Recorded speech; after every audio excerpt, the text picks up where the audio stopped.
doing?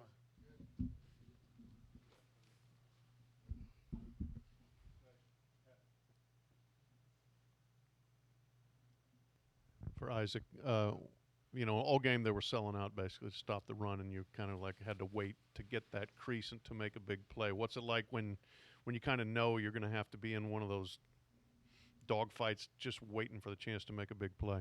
I mean, all practice like they knew they had to start the run, me and Duke. So they had to come out with a game plan and go cover zero across the board, and we just had to find where to get Miller to throw the ball and stuff like that. So we just had to come out there and just keep running the ball until we find the crease. Wes, if you could just kind of talk about the defense. There was a lot of questions about the defense coming into the season.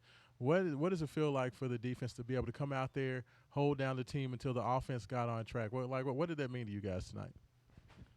No, it's a beautiful thing. Every time you get to see the defense come together and just play football, it's always a blessing. It's a beautiful thing. We did a great job communicating. We made some mistakes in the front and back end as a defense. But at the end of the day, like, it's about the next play mentality. So love those guys. Keep going. I love how they fought to the very end.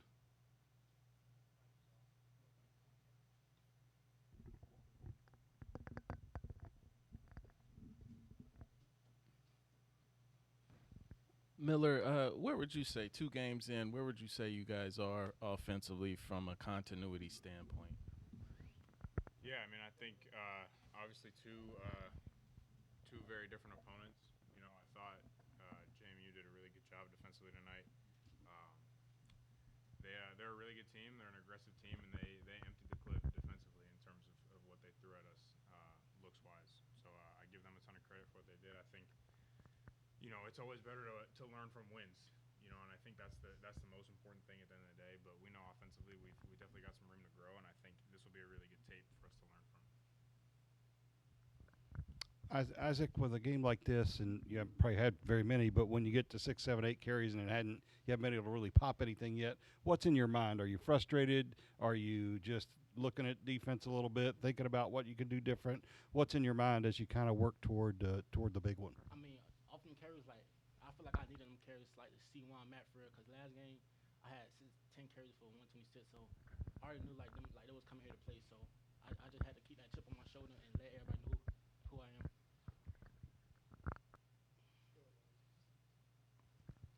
Was just curious. Clef talked about you were the originator of the heart sack celebration. Where does that?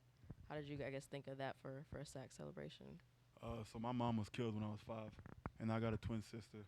So it's me, my twin. I got 2 older sisters. It's been us. So every time I get a sack, I throw the heart up because I love my mother and then my 3 sisters. Every time I get a sack, it's for them. Miller, just what's it like to have a weapon like Isaac in the backfield, and then what's it like to watch him when he's gone, he's breaking away from everybody?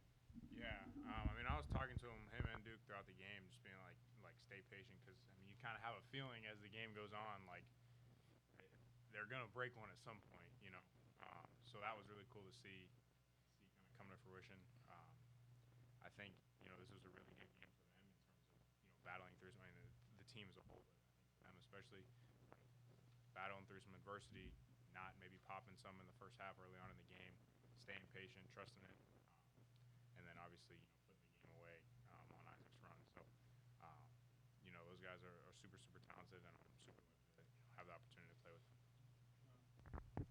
Miller, if you could just kind of talk about with the struggles that the offense had in the first half, Yeah. to finally find Chris and get that little slant and him take that to the house and get that game, get the game tied. What did that feel like to kind of finally get that going, and what was the conversations in the offensive side? It was good. I mean, I felt like we had put together some drives and hadn't necessarily had the points to show for it. Like I said, they were playing super aggressively defensively. Obviously, they had a new defensive coordinator, so I mean they played Weaver State, but they hadn't shown their full Rolodex of coverage and stuff like that. So I give them credit for their plan. I think we felt like we were kind of on the edge of breaking one when you play that aggressively defensively. Like, there are big plays to be had, because if you make one guy miss, it's gone. So.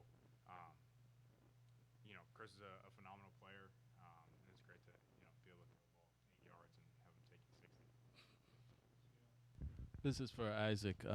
What has the process been like to you in terms of welcoming in the transfers that are starting in this offense and just kind of getting used to everybody and even the guys up front on the offensive line, like how they block for you? What has that process been like for you? I mean, the process for me is like we all communicate. So if they tell me something, I execute. I tell them something, they execute. So it's like us learning back and forth and get to where we know what we can do and as far as the game goes. So I just feel like we just gotta come in and put in a show for them, for y'all, for real.